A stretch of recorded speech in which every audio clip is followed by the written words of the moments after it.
A very good morning to everybody. And it's like a film set here. Beautiful.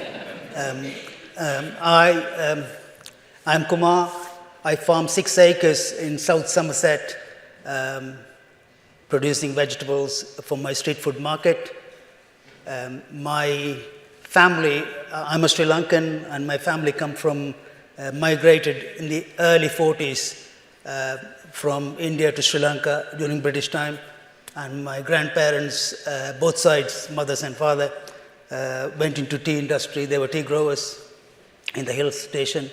And mum had a small dairy farm in the suburbs of the capital, 15 cows, hand-milked, stall-fed, and we had a small vegetable growing area where vegetable was grown for home consumption. And we had cash crops like chili, we sold in the open market.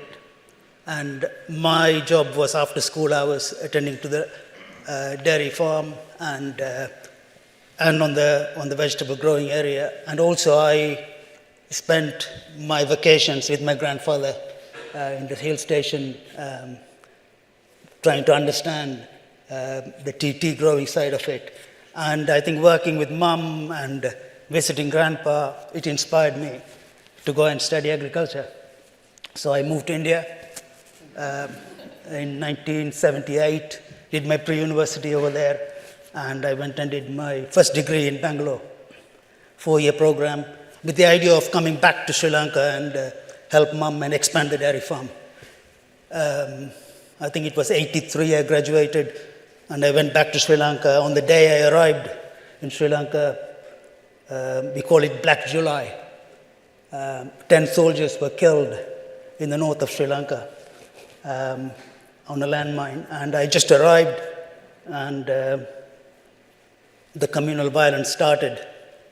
And the war, from that day, it was a 30-year-old war we fought. And I went home, and my father said, we need to leave. My dream was completely shattered. And we managed to stay in the house for 4 days, and the house was attacked. Thugs were brought from other towns, and they had the electoral register. They knew where, I'm a minority Tamil, so from the names they can see where the houses were. They were attacking the houses. And I ended up, I think we managed 4 days in the house, and then we left the house to a refugee camp. And the house was burnt, the cattle was stolen, everything was gone. But it was a very tough time for me, coming from India with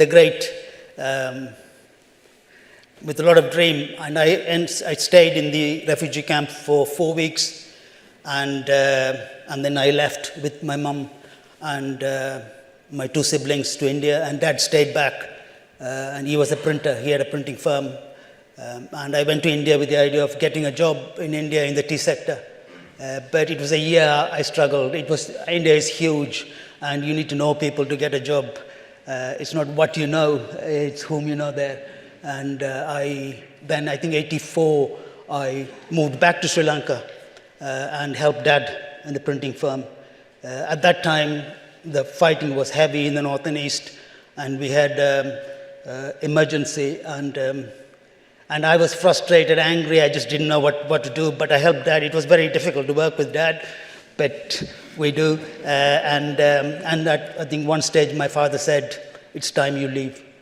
Go and find a place where you're safe. And a friend of mine, I didn't know where to go, but thankfully a friend of mine who studied agriculture as well, a very good friend of mine in Sri Lanka, and he came to visit me, and he said, that he applied for a postgraduate diploma in agriculture economics at Y College, and he said, you apply and then we both can go. And I didn't know much about Y, and I said okay, and I applied, and I got admission. And there was happiness and there was sadness as well leaving the island. The happiness was that I'm leaving. So we both left 85 September. Ended up in Y, tiny village, culture shock, cold, and the food but the staff and the staff at Y College were very, very helpful. It's a small community at that time. There were 2,000 people in the village, and the staff were fantastic. And we had students from all over the world studying there. And more than anything, the old folks whom I met in the pub served in the Second World War, and they were stationed in Sri Lanka, some of them. And we had conversations, and I thought, wow, this is my second home. And I also met Molly and Daisy's mum, Harriet, at Y College. And I finished my postgraduate diploma, and I got my first job in Birmingham to work on an inner city project, a one-year contract, working with local immigrants to grow tropical vegetables in polytunnels. Great project. And then I moved on to a city farm in Bristol. It was an educational project for a couple of years. And during that time, I just wanted to further my studies and to do a master's. And Y College had a program on Masters in Sustainable Agriculture. That was the first program in the country, I think, Y offered. And I applied, I got in. That changed the perspective of agriculture for me, to look at farming in a different way. And I also joined the local fire station. I was a retained fireman, and that supported me, my studies great.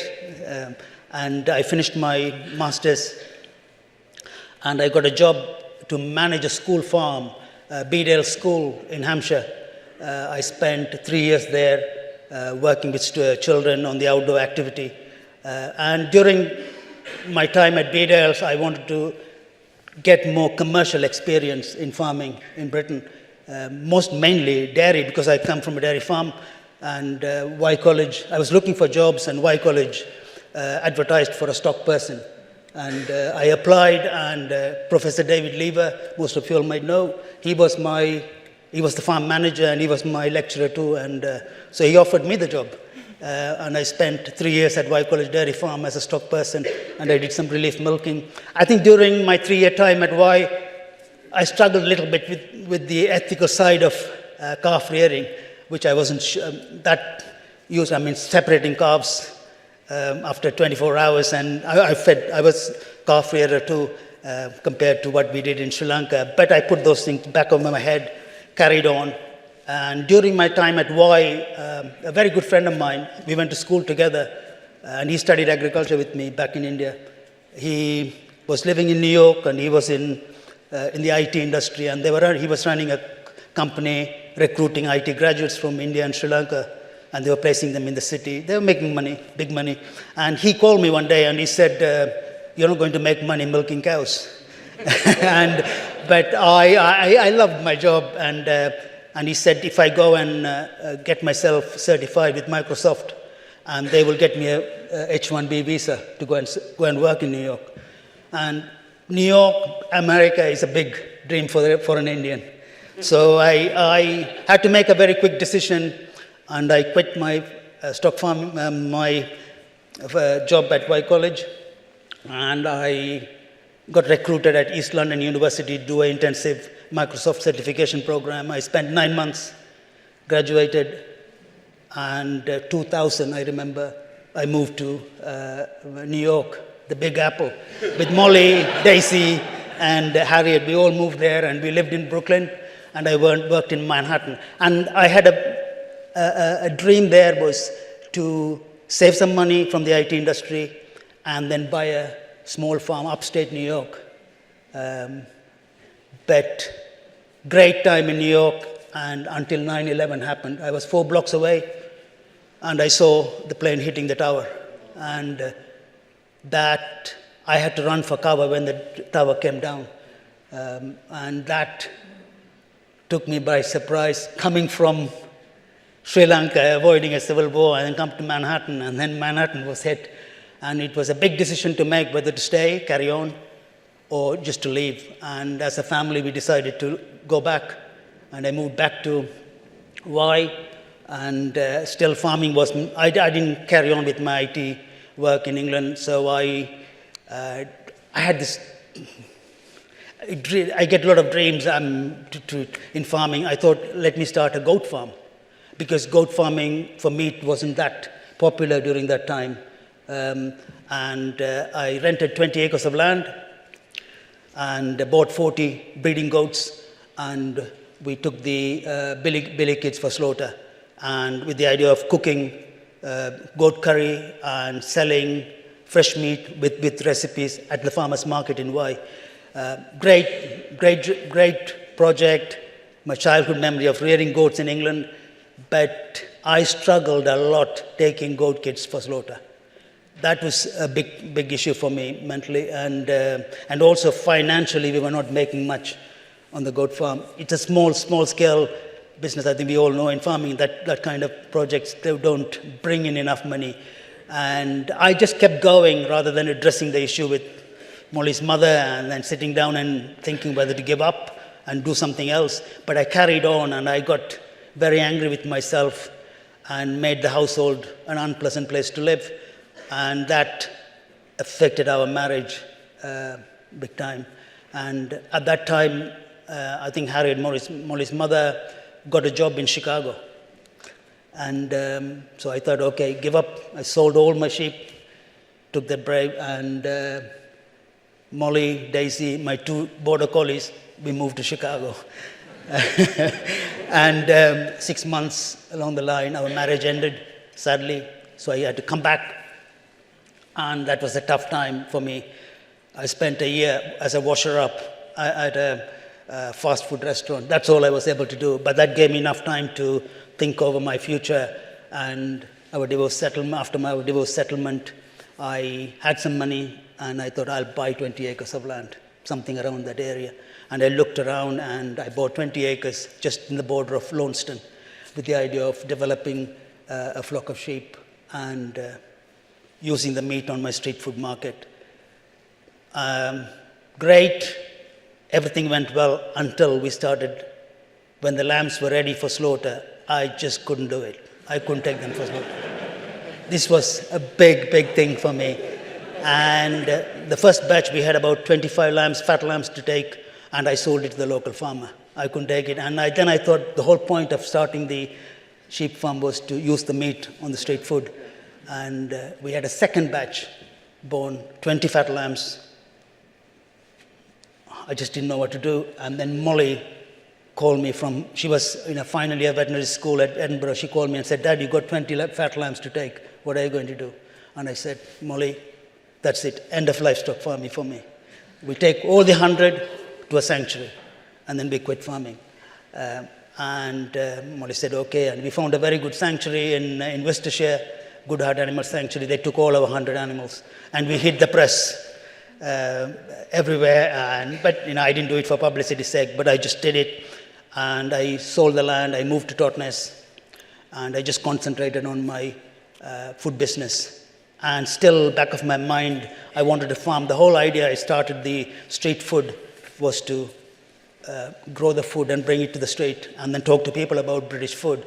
And a friend of mine suggested I talk to Ecological Land Co-op, and they might have some land. So I went onto their website, and there were 6 acres available in South Somerset. And I applied, and 2003, I moved on site. And it's a 5-year temporary dwelling right. It's a 150-year buy-to-lease project. So at the moment, we got 2 big polytunnels to grow all the tropical vegetables. And on a field scale, potatoes and onions for the street food. And 24-25, we had a very good yield.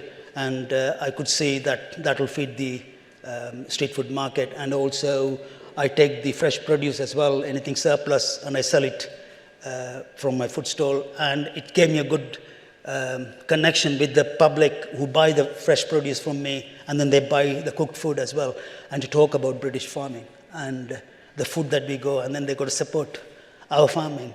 And great. I'm in a very good place, and it took a very long time to get to this far. And I feel like now I'm living my dream.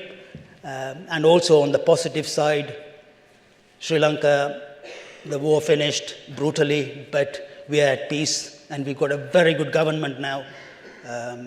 very people-centered politics, and the country is going in the right direction. So 2026 sounds very good to everybody and to me, and thank you very much, and good farming.